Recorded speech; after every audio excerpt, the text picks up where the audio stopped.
Hi, Greyhounds. Here we are with Saving Winslow, Part 3. All righty, Chapter 16.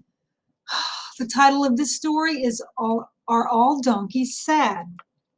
Louis did not like to leave Winslow when school resumed after the winter break.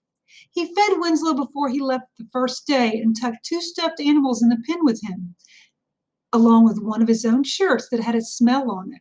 His father and mother would take turns coming home from work for the noon feeding, and then Louis would be home after school for the next ones.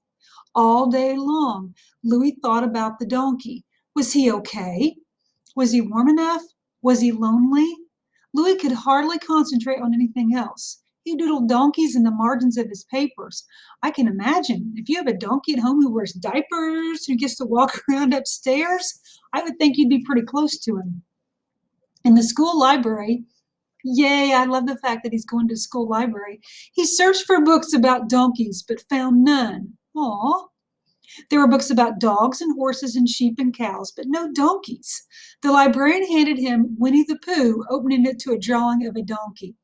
See, I'm not thinking a school librarian would do that when he wants to find out information about donkeys. I'm doubting that. That librarian's not being very considerate. There you go, she said brightly. Eeyore, a very famous donkey. Louis was embarrassed. He was way too old for this book, he thought, and he already knew about Eeyore, the sad friend of Winnie the Pooh. Are all donkeys sad? Louis wondered. Louis was relieved after the first day back at school when he returned home and found Winslow standing in his pen, nose pressed against the wire, wagging his fluffy tail like a dog. Winslow, you're happy to see me, aren't you? Winslow wiggled and waggled and nudged Louis's face and neck. You're not sad, are you? Winslow burst out of the pen and flopped into Louis's lap, his legs collapsing in a tangled heap, his big sticking up ears tickling Louis's face. Oh, that's so sweet. Chapter 17 is called You Don't Have to Do That. Louis rarely saw Nora at school, but when he did, she was often alone, either trailing down the hallway after her classmates or seated by herself at lunch. He hadn't recognized her at first without her big coat and hat and boots. One day at lunch, he sat down across from her with his tray. You don't have to do that, she said, studying her sandwich. Do what? Sit there. I know that. I know I don't have to. Maybe I want to. Yeah, right. They ate in silence until Nora asked, How's that thing, that sickly creature? Did it die yet? It's a donkey. His name is Winslow. He did not die. She looked up from her sandwich and said, Yet. He's really doing good, Louis said. You should come by and see him again sometime. Yeah, I'll think about it. The following Saturday was sunny and warmer than it had been in weeks. Most of the snow had melted. Winslow was following Louis as he circled the yard. Maybe you should get a leash for it, someone said. Louis turned to see Nora on the sidewalk. If you get a collar and a leash, she said, you could walk it like a dog. Not a bad idea, Louis said. I've got a collar and a leash at home. You do? You have a dog? Had a dog. I'm sorry, Louis said. That stinks. What stinks? You know that you had a dog, but now you don't. So it must have, I guess it died, right? Well, it could have run away, Nora said. Oh, it ran away? No, it died. Sometimes when Louis talked with Nora, he felt as if she were speaking a foreign language. Do you want to pet Winslow? Why'd you call him Winslow? I don't know. It just came to me when I first saw him. Nora moved a glove and tentatively patted Winslow's neck. He waggled his head and twitched his ears. That means he's happy, Louis said. Maybe, Nora agreed. Or maybe he waggles his head at any old thing. Oh, do you think it's possible that Winslow likes Nora? I think so. I think she's having a hard time accepting that he may actually like her. She's starting to come around again, isn't she? I think so. Okay, chapter 18 is called Remember Me. Louis found one of Gus's postcards on his bookshelf.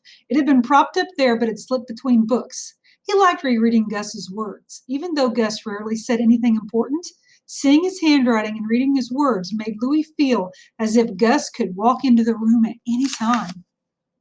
Here's a letter from Gus. Hi, everybody. I'm sorry I haven't written for the last couple weeks. We have been in some hard training and I fall into my bunk every night, too tired to read or write or think. I don't have any news, so I'll sign off for now. Remember me, Gus. Oh, that makes me so sad when he signs his letters, remember me. Of course they're going to remember him. It seems like he's worried and exhausted, doesn't it? Okay, on to the next chapter, chapter 19, The Girl with the Yellow Hat. One Saturday afternoon, after a fresh snowfall the night before, Louie's mother said, Nora is out there again. Why doesn't she come to the door? Are you supposed to sense that she's outside? Nora was walking back and forth in front of the house, swinging something, a rope, in her hand. Nora, you want to come in? I was just walking by. I brought the leash. The leash? For the donkey, if you want to walk it. Or not. I have a collar thing too. You know what else? What? You could take the donkey over to the sledding hill. That is how Louie and Nora ended up taking Winslow for a walk down the street in a dog collar and leash and towing a sled to the sledding hill. I think it's so sweet they're taking him for a walk like he's a dog, don't you? That is how Louie and Nora ended up taking Winslow for a walk down the street. Try it with Winslow, Nora said. Go on, he might like it. Louie bundled Winslow in his arms, climbed on the sled, and with a push from Nora, off they went, careening down the hill. Winslow's ears flapped crazily in the wind, slapping against Louie's face. The sled swerved left and then right, and then straight down the last fast slope. Wow, Louie shouted. Nora was standing at the top of the hill, clapping her gloved hands together, a bumblebee beacon in her yellow hat and black puffy coat and black boots. Your turn, Louie urged. Nah. You have to, and Winslow wants another turn, so here. Louie shoved Winslow into Nora's arms and held the sled ready. Well, if I have to, and all the way down the hill came the strangest sounds, arp and arp, and only half of those were coming from Winslow. The rest were from Nora. Oh my goodness, taking him for a ride down the hill. Does that sound like fun to you? If you had the chance and you had a pet donkey, if there were such a thing, a pet miniature donkey, would you take him for a ride down the hill? Would you enjoy that? Would you take him sledding? Why? Or would that be a good idea or not so great idea? What do you think? I can't wait to hear from you. Okay, chapter 20. Love Sick is the name of this chapter. Louie ran into Mac on his way home from school one day. Mac was not his usual peppy self. His head hung low, his arms limp at his sides.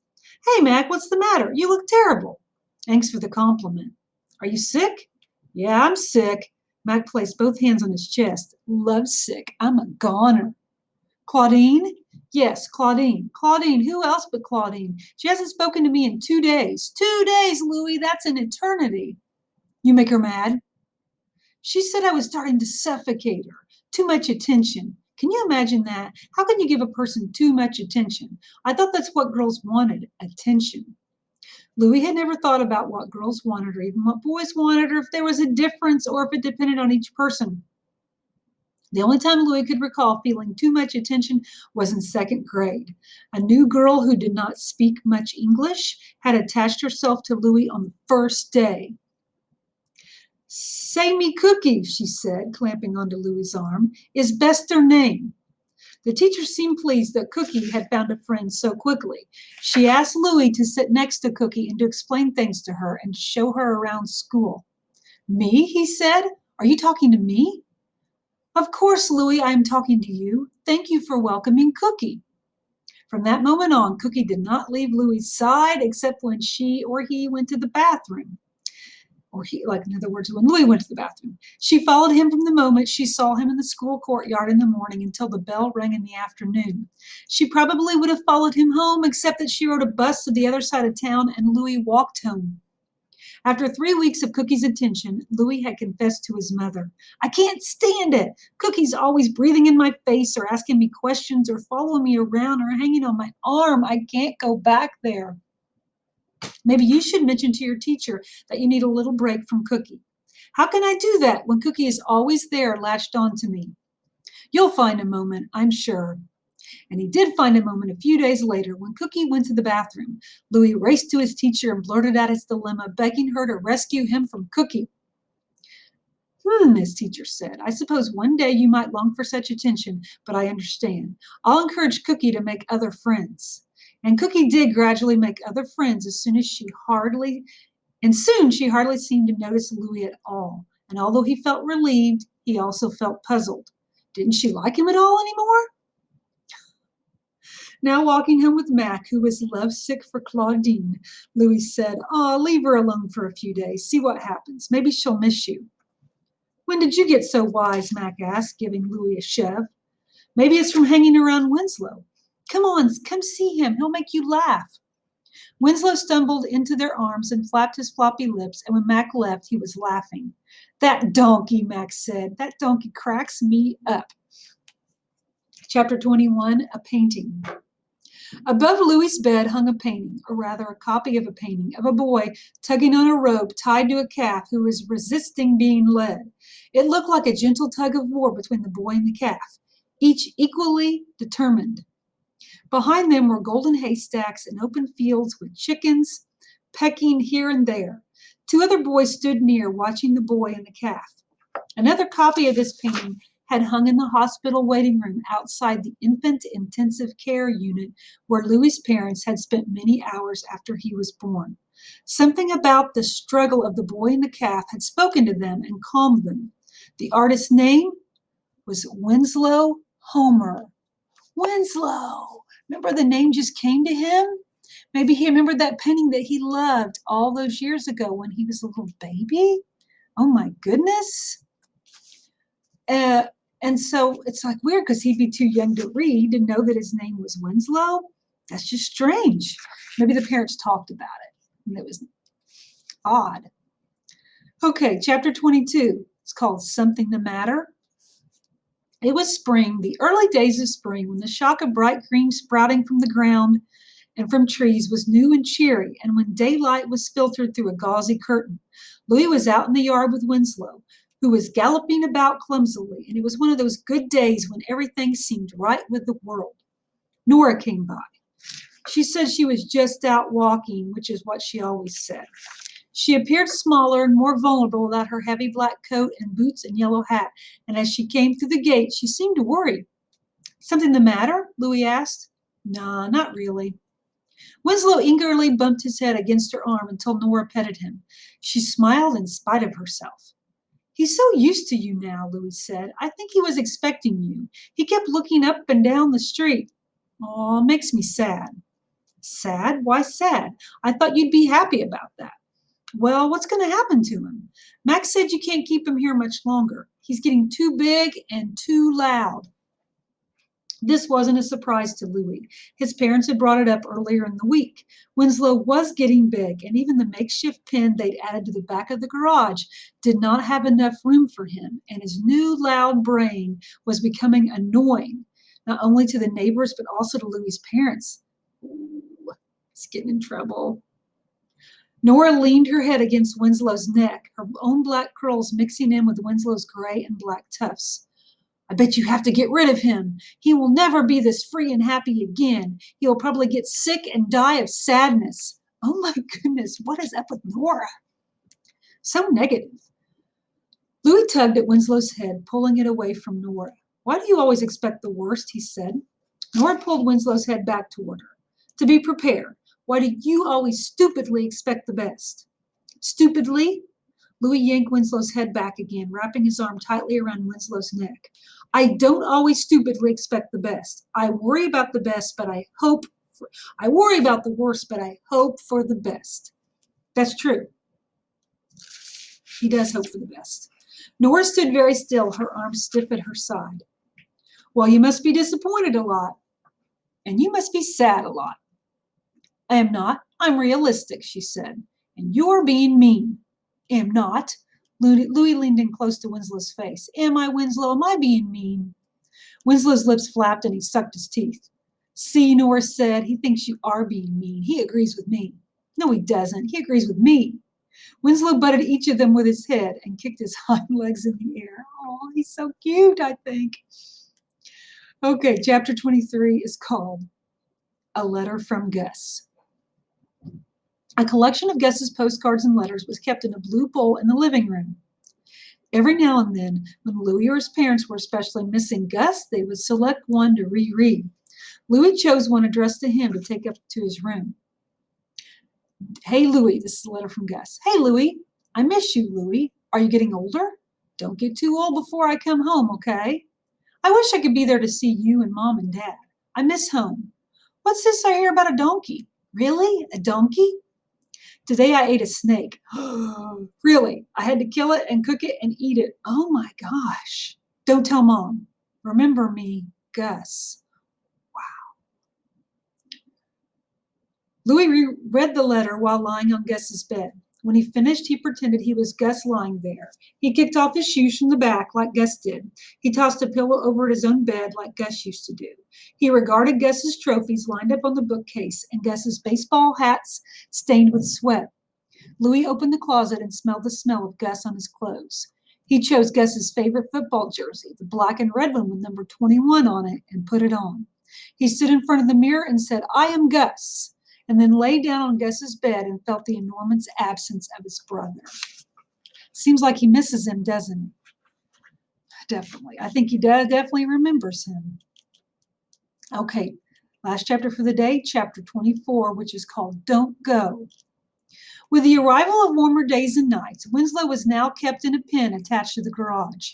Louis's father had fashioned an overhang that extended from the garage roof, and he had enclosed part of the pen to give Winslow shelter from wind and rain and sun. Another solution would have to be found soon because theirs was not a yard in which you could easily keep a donkey. Not only was the yard too small, but it was also too close to the neighbors. Winslow was now practicing his braying, emitting croaking loud honks and ee-aws throughout the day. Neighbors begged for mercy. That donkey's a cute fellow, I'll give you that, but the noise he makes gives me a migraine right here behind my eyes. I think he's practicing a warning, Louis said, when a stranger's around. You mean a stranger like the mailman, a delivery man, a cat, a squirrel? In other words, he makes that noise at everything. Sometimes he seems to be singing, one neighbor said. I've noticed that, Louis agreed. But it's awful singing. If that's singing, then he needs lessons. Most annoyed was Mrs. Tooley, who lived next door on the opposite side of Mac and his family. Mrs. Tooley had never been friendly, so it was not a surprise that she would complain. When Louis's mother had taken a pot of soup to her one day, Mrs. Tooley said, No, thank you. I don't like neighbor stuff. Don't like neighbor stuff. There was never a sign of Mr. Tooley, and only rarely were there other visitors. In the fall, when Louis had offered to rake the leaves from her yard, she said, Leave schmeaves, let them be. In the winter, when Louis had finished shoveling their own sidewalk, he carried on shoveling Mrs. Tooley's. She opened the door and said, I'm not paying you. That's okay, so stop it. Now Mrs. Tooley complained about Winslow. She would fling open the kitchen door and shout, That donkey wakes up the baby. Make it stop that noise. Mac's family did not complain, but Mac did mention that Winslow might prefer living with other animals. What about your Uncle Pete's farm? Isn't that where the donkey came from in the first place? Louis could not bear the thought of Winslow leaving. Who would look after him as well as he did? What if Winslow got sick again? What if Winslow thought Louis was abandoning him? At night, Louis looked over at Gus's empty bed and thought, First Gus goes, now Winslow? Don't go, don't go, don't go, Louis whispered into his pillow. I hate to stop there, but that's where we have to stop. Oh my goodness, Mrs. Tooley doesn't like him at all, and people are starting to complain. What do you think? You think he'd be better off on the farm with Uncle Pete? Do you think he's happiest with Louis? What do you think? I want to know what your thoughts are, what you're thinking about the story, how you think it's going to turn out, or what you're reading these days. I would love to hear from you. It makes my day when I get an email, and I will reply to you for sure. Take care, everyone. Keep reading. Take care, and I can't wait to see you all soon. Bye-bye, Greyhounds.